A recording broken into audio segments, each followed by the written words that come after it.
വെള്ളത്തിൽ നിന്ന് ഒരു മെർമെയ്ഡ് പൊങ്ങി വരാണ്. അവിടെ നിൽക്കുന്ന പൈസക്കാരൊക്കെ കൂടിയിട്ട് ഇവളെ പിടിച്ചു വെക്കാണ്. ഇവൾ എന്തിനും ഇങ്ങോട്ട് വന്നേന്ന് വെച്ച് കഴിഞ്ഞാൽ ആൾക്കാർ കടലിൽ ഒരു വലിയ ഡിവൈസ് കൊണ്ടുവച്ചിട്ട് അവിടെ പൊല്യൂഷൻ ഉണ്ടാക്കിക്കൊണ്ടിരിക്കുകയാണ്. അതുകൊണ്ട് കടലിലുള്ള ജീവികളൊക്കെ മരിച്ചു പോയിക്കൊണ്ടിരിക്കുകയാണ്.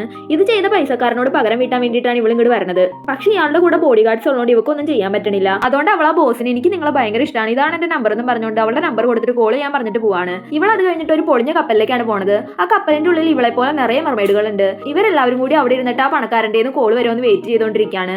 ഇവർ വിചാരിച്ച പോലെ തന്നെ അവൻ്റെ കോൾ വരാണ്. ഉടനെ ഇവള് നല്ല ഡ്രസ്സൊക്കെ ഇട്ടിട്ട് ഭംഗിയായിട്ട് റെഡി ആയിട്ട് അവനെ കാണാൻ പോവാണ്. അവിടെ ചെന്നിട്ട് ഇവൾ അവന് കുടിക്കാനുള്ള വെള്ളത്തിൽ വിഷം കലക്കി വെക്കാണ്. പക്ഷെ അവന്റെ സെക്യൂരിറ്റി ഇവളോട് ആദ്യം വെള്ളം കുടിക്കാൻ പറയാണ്. ഇവളും വേറെ വഴിയൊന്നും ഇല്ലാണ്ട് ആ വെള്ളം കുടിക്കാണ്. പക്ഷെ അവക്കത് കുടിച്ചിട്ട് ഒന്നും പറ്റണില്ല. അത് കഴിഞ്ഞിട്ട് അവന്റെ സെക്യൂരിറ്റി ആ വെള്ളം എടുത്ത് കുടിക്കാണ്. കുടിച്ച ഉടനെ തന്നെ ഇയാൾ ബോധം പോയി വീഴാണ്. ഉടനെ മെർമെയ്ഡ് അവന്റെ വായിലേക്ക് ഒരു ഡ്രിങ്ക് എടുത്ത് ഒഴിച്ചിട്ട് അവനെ പഴയ പോലെ ശരിയാക്കാണ്. അത് കഴിഞ്ഞിട്ട് ഇവൾ ആ ബോസിനെ എന്തോരോ കൊല്ലാൻ ട്രൈ ചെയ്തിട്ടും ഒന്നും സെറ്റ് ആവണില്ല. അങ്ങനെ പോയി ഈ ബോസും ഈ മെർമെയ്ഡും തമ്മിൽ ഇഷ്ടമായി തുടങ്ങാണ്. അവസാനം ഈ പൈസക്കാരൻ എല്ലാ കാര്യങ്ങളും മനസ്സിലായിട്ട് ആ കടലിലുള്ള ഡിവൈസും ഓഫ് ചെയ്തിട്ട് ഇവളുടെ കൂടെ ഹാപ്പി ആയിട്ട് ജീവിക്കുകയാണ്.